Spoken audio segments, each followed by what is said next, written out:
রানা প্লাজায় আটকা পড়াদের চাপা দিয়ে দিতে বলেছিলেন শেখ হাসিনা। প্রধানমন্ত্রী আমাকে নির্দেশ দিলেন যে অনেক তো উদ্ধার হলো, এবার চাপা দিয়ে দাও এবং এই কাজটা বন্ধ করা যায় কিনা। উদ্ধার বন্ধ করে আটকে পড়াদের চাপা দিতে বললেন শেখ হাসিনা। 11 বছর আগের ভয়ঙ্কর একদিন 24 এপ্রিল। বাংলাদেশ তো বটেই, পুরো বিশ্বকে নাড়া দিয়েছিল সাভারের রানা প্লাজা ধসের ঘটনা। ওই ঘটনায় আহত নিহতের পরিবার তো আছেই, এখনও অসংখ্য লোকের চোখে লেগে আছে বাঁচার জন্য চাপা পড়া মানুষের নিদারুণ আর্তনাদ। এক ফোঁটা পানি কিংবা একটু অক্সিজেনের জন্য সেই কাকতি কানে বাজে এখনও।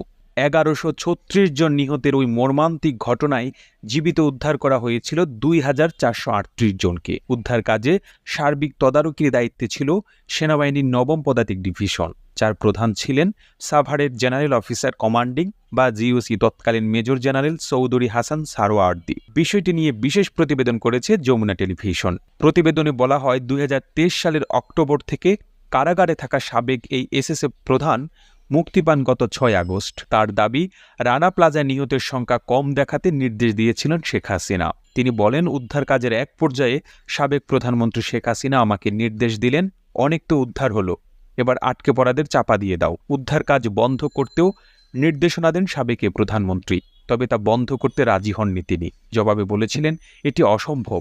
শেখ হাসিনার নির্দেশেই উদ্ধার কাজ চালাচ্ছিলেন তিনি। প্রথমে তাকে জীবিত কিংবা মৃত, শেষ ব্যক্তিটাকে উদ্ধার না হওয়া পর্যন্ত এই অভিযান চালানোর নির্দেশনা দেওয়া হয়েছিল। পরে শেখ হাসিনা তাকে বলেন, স্প্রেটা গার্মেন্টস নামে একটি গার্মেন্টস বিএনপির আমলে ধ্বংস হয়েছিল এবং ওই ঘটনায় মানুষ চাপা দেওয়া হয়েছে, কাউকে উদ্ধার করা হয়নি। রানা প্লাজা থেকে 17 দিন পর জীবিত উদ্ধার হন রেশমা। আলোচিত ঘটনা সম্পর্কে সন্দেহ রয়েছে অনেকেরই। আসলে কি হয়েছিল তখন, এই বিষয়ে তিনি বলেন, রেশমাকে উদ্ধারের পর অনেক কথা হয়েছে, সংসদে এটা নিয়ে প্রতিবাদও হয়েছে। কিভাবে উদ্ধার হলো, কি হলো, এসব জানতে চাওয়া হয়েছে। আমি নিজে এবং অন্যান্য সংগঠন থেকে বলা হয়েছিল, এই ঘটনার বিচার বিভাগীয় তদন্ত করা হোক। অনেক মিডিয়া, টেলিভিশন আমার এবং রেশমার কাছ থেকেও ইন্টারভিউ নিয়েছিল। পরে সে একটা 5 তারকা হোটেলে চাকরি করত, এসবকে প্রচার করেনি বলেও মন্তব্য করেন তিনি। শুধু রানা প্লাজা নয়, 2012 সালের নভেম্বর মাসে তাজরিন ফ্যাশন নামে একটি পোশাক কারখানায় আগুনে অঙ্গার হন 117 পোশাক কর্মী। আহতের সংখ্যা ছাড়িয়েছিল 200 এর মতো। হাসান সারোয়ার্দীর দাবি, তাজরিন ফ্যাশনের ঘটনার সময়ও তাকে আইনসিদ্ধ নয় এমন নির্দেশনা দিয়েছেন সাবেক সরকার প্রধান। তিনি বলেন, প্রথমে সেনা সদরের মাধ্যমে এবং পরে প্রধানমন্ত্রী নিজেই বলেন, এই লাশগুলোকে পুলিশের কাছে দিয়ে গুম করে ফেলতে হবে। আমি এর কারণ জিজ্ঞাসা করায় প্রধানমন্ত্রী বললেন, গুম না করলে পরের দিন বিএনপি এবং খালেদা জিয়া লাশ নিয়ে মিছিল করবে, রাস্তাঘাট বন্ধ করে সরকারের বিরুদ্ধে আন্দোলন শুরু করবে। এই লাশ নিয়ে বেগম খালেদা জিয়া বিএনপি মিছিল করবে, লাশের মিছিল, রাস্তাঘাট বন্ধ করবে।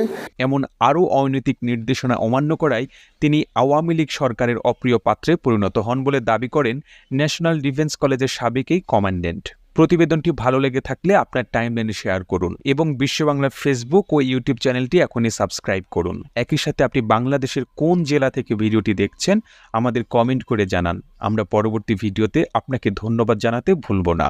এতক্ষণ বিশ্ব বাংলার সাথে থাকার জন্য আপনাকে অসংখ্য ধন্যবাদ।